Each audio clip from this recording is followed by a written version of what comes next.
Ngwaye ikaze n'inshuti muvandimwe Impeta TV, ndagushimira cyane wowe udahwema kubana natwe. Ariko nawe uri muri mushya ndagusabye ngo ubanze ukore subscribe ubundi tujye tubasha kwibanira.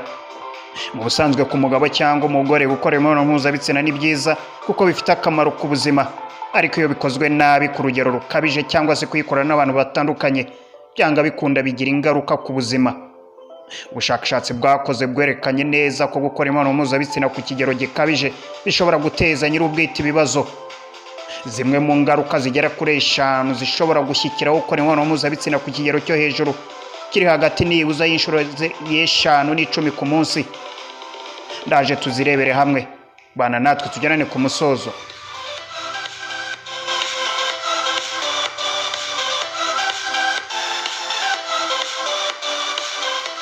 Ndagushimiye cyane. Ingaruka ya mbere mu ngaruka 5 zishobora gushyikiraho gukora imibonano mpuzabitsina ku kigero cyo hejuru no gutakaza amazi y'ingenzi mu mubiri.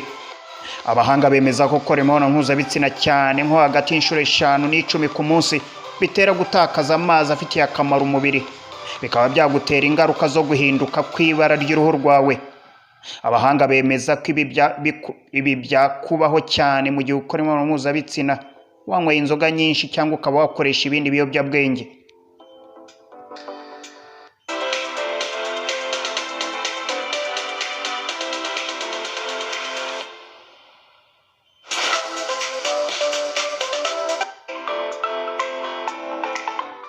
Ingaruka ya kabiri mu ngaruka 5 zishyikira umuntu ukora imibonano mpuzabitsina ku kigero cyo hejuru no kwangirika k'urwungano rw'inkari.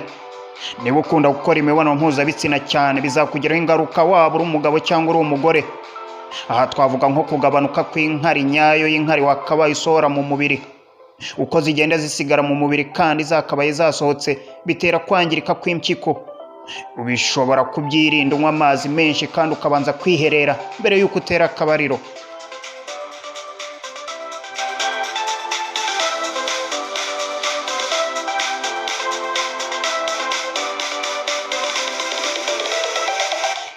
Ingaruka ya gatatu mu ngaruka 5 zigera ku muntu ukora akabariro cyane mu buryo bwinshi no gutakaza ibyishimo ku rwego rwo hejuru.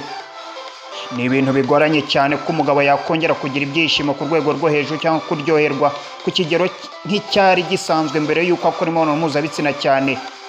Gusa ibi ni iby'igihe gito, biterwa n'uko wananiwe cyane mu gihe cyo gusohora.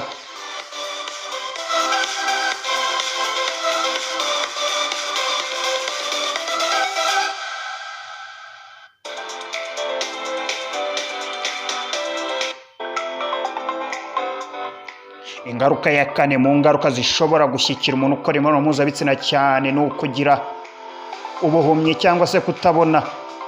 Ushobora kumva ko ibi bitangaje, ariko nanone abahanga bemeza ko gutera akabariro bishobora kugutera ubumuga bwo kutabona. Ibi bishobora kuba imiyoboro y'amaraso yo mu maso yava mu mwanya wayo mu gihe cy'imibonano mpuzabitsina.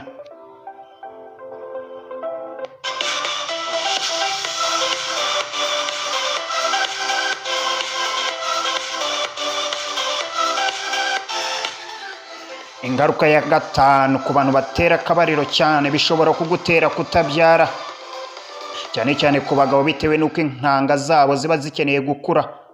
Urumva nimba uri umugabo ku munsi ugahora inshuro zirenze 5, ejo bikabuko n'ejo bundi, mbese nta gihe kibaho cy'uko intanga zishobora gukura, bityo ukaba wahora muri uru. Ushobora gutekereza ko ushobora gutera inda, reka da, ibi ntibishoboka. Ibi rero ngo iyo utera akabariro kenshi ku munsi intanga zawe ntizishobora gukura, bityo ngo zibe zabasha gutanga ikindi kiremwa. Ndagushimiye cyane kubana natwe. Iyi message nimba yumvishe cyangwa ari uko uyibonye bitwereke muri comment, kandi ntugende utakoze subscribe kugira ngo ujye ubasha kubona inkuru zacu zose. Ndagushimiye cyane.